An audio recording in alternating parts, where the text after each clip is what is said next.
حاصل نہیں کر سکتے. ہاں جس قدر وہ چاہتا ہے اسی قدر معلوم کرا دیتا ہے. اس کی بادشاہی اور علم آسمان اور زمین سب پر حاوی ہے، اور اسے ان کی حفاظت کچھ بھی دشوار نہیں. وہ بڑا عالی رتبہ ہے، جلیل القدر ہے. دین اسلام میں کوئی زبردستی نہیں ہے. ہدایت صاف طور پر ظاہر اور گمراہی سے الگ ہو چکی ہے. تو جو شخص بتوں سے اعتقاد نہ رکھے اور اللہ پر ایمان لائے، اس نے ایسی مضبوط رسی ہاتھ میں پکڑ لی ہے جو کبھی ٹوٹنے والی نہیں. اور اللہ سب کچھ سنتا ہے، سب کچھ جانتا ہے. جو لوگ ایمان لائے ہیں ان کا دوست اللہ ہے کہ اندھیرے سے نکال کر روشنی میں لے جاتا ہے، اور جو کافر ہیں ان کے دوست شیطان ہیں کہ ان کو روشنی سے نکال کر اندھیرے میں لے جاتے ہیں. یہی لوگ اہل دوزخ ہیں کہ اس میں ہمیشہ رہیں گے. بھلا تم نے اس شخص کو نہیں دیکھا جو اس غرور کے سبب سے کہ اللہ نے اس کو سلطنت بخشی تھی، ابراہیم سے اپنے پروردگار کے بارے میں جھگڑنے لگا؟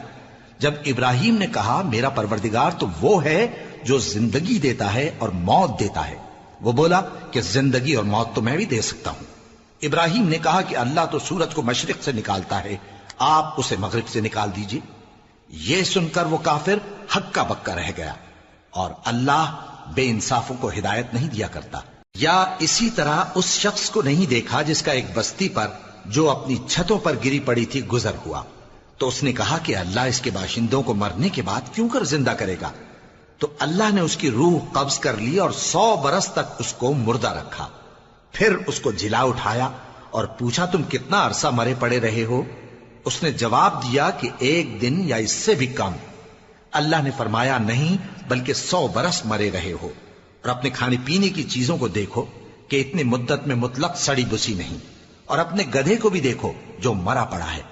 غرض ان باتوں سے یہ ہے کہ ہم تم کو لوگوں کے لیے اپنی قدرت کی نشانی بنائیں. اور ہاں گدھے کی ہڈیوں کو دیکھو کہ ہم ان کو کس طرح جوڑے دیتے اور ان پر کس طرح گوشت پوست چڑھائے دیتے ہیں. جب یہ واقعات اس کے مشاہدے میں آئے تو بول اٹھا کہ میں یقین کرتا ہوں کہ اللہ ہر چیز پر قادر ہے. اور جب ابراہیم نے اللہ سے عرض کیا کہ اے پروردگار مجھے دکھا کہ تو مردوں کو کیوں کر زندہ کرے گا، اللہ نے فرمایا کیا تم نے اس بات کا یقین نہیں کیا؟ انہوں نے کہا کیوں نہیں، لیکن میں دیکھنا اس لیے چاہتا ہوں کہ میرا دل اطمینان کامل حاصل کر لے. فرمایا کہ 4 پرندے لے لو، پھر ان کو اپنے سے ہلا لو اور ان کے ٹکڑے ٹکڑے کر دو. پھر ان کا ایک ایک ٹکڑا ہر ایک پہاڑ پر رکھ دو. پھر ان کو بلاؤ تو وہ تمہارے پاس دوڑتے چلے آئیں گے. اور جان رکھو کہ اللہ غالب ہے، صاحب حکمت ہے. جو لوگ اپنا مال اللہ کی راہ میں خرچ کرتے ہیں ان کے مال کی مثال اس دانے کی سی ہے جس سے 7 بالیں اگیں اور ہر ایک بال میں 100 دانے ہوں.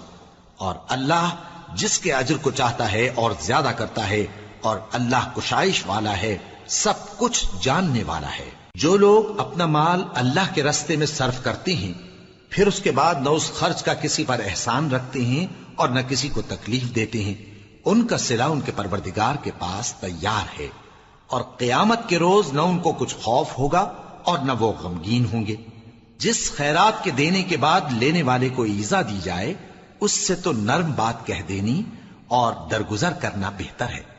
اور اللہ بے نیاز ہے، بردبار ہے.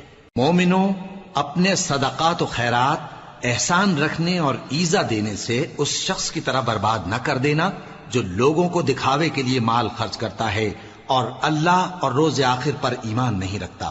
تو اس کے مال کی مثال اس چٹان کی سی ہے جس پر تھوڑی سی مٹی پڑی ہو اور اس پر زور کا مے برس کر اسے صاف کر ڈالے.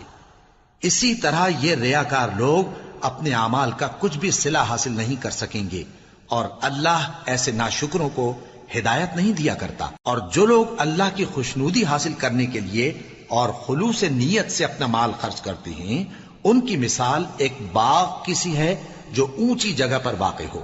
جب اس پر زور کا مے پڑے تو دگنا پھل لائے، پھر اگر مے نہ بھی پڑے تو خیر پھوار ہی صحیح.